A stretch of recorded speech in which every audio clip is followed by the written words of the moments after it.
This is a 2-year chart of Microsoft. You can see the stock has steadily gone up over the 2-year period. It makes it a good prospect for maybe buying a call. And you look at it, it's gone from a high of 116 down to the current price of about 107. So let's just analyze what it would be like if we were to buy a call on Microsoft.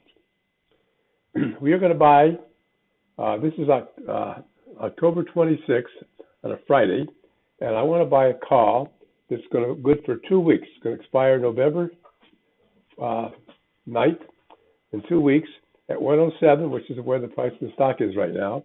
And this stock is, and this option is right now, it's a bid of $2.86 and an ask of $3.05.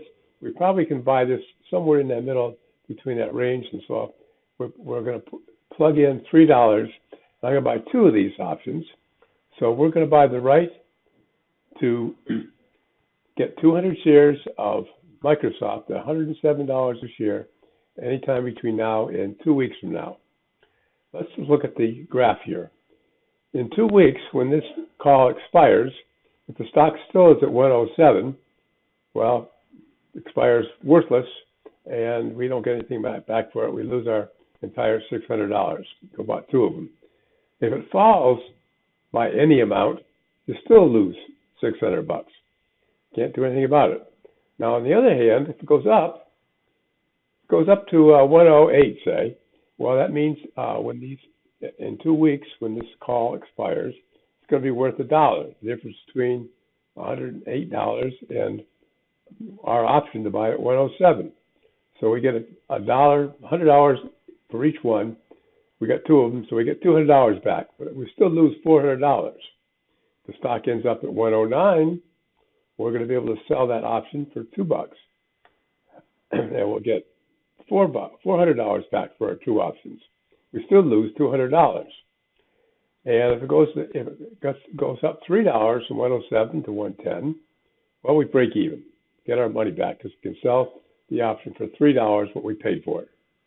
Now, if we're lucky and it goes all the way up to 112, that option is going to be worth the difference between 107 and 112, which is $500 times 2.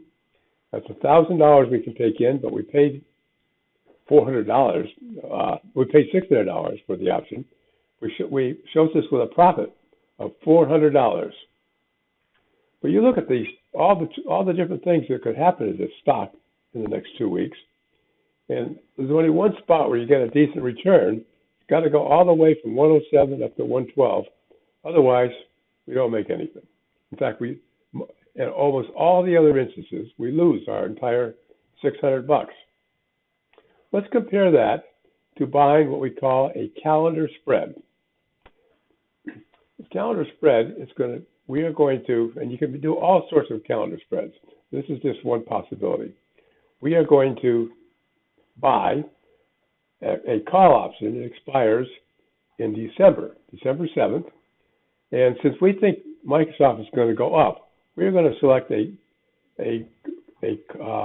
strike price of 109 rather than the current price of 107. And let's just see what happens if we do this. This is what the risk profile graph looks like. Oh, we got to get rid of this. The other one. Okay, in 2 weeks, when the short option, we've sold to somebody else, the November 9th option at the 109 price.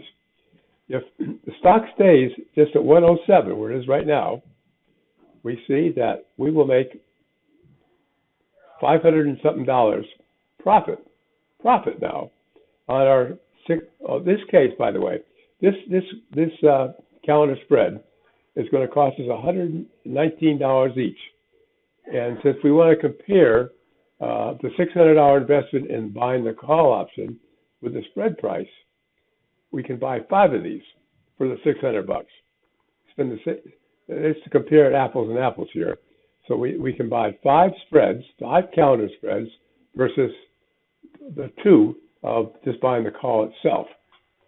Since we are buying a call with more lifespan to it, it's got another 6 weeks of life, and then we're selling one that's only got 2 weeks of life.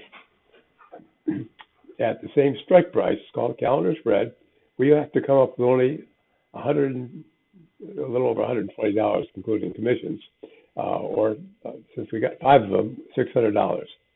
So we invest $600 here, and if the stock stays exactly where it is right now, which is quite often that's what happens, we're going to make a profit of about $500 on a $600 investment. That's pretty good. Stock doesn't even have to go up to make that. Now, if we're lucky enough and it goes up like $2, this spread is going to be worth almost $1,000, and it costs us $600. So we're going to make well over 100% on our money in 2 weeks. Now, what happens if it goes up? Remember the other scenario: if the stock went all the way up to 112, the only place it could make money. With this calendar spread, if it goes up to 112, we are going to make almost $400. Now that's going to be a little less than. Let's look at back at. Let's put this. Put the other. We were going to make $400 with the straight buy of the call on a $600 investment. But that's the only place in the whole graph you make any money at all. We compare that to the. Let's get this other one up here. Compare that to the calendar spread.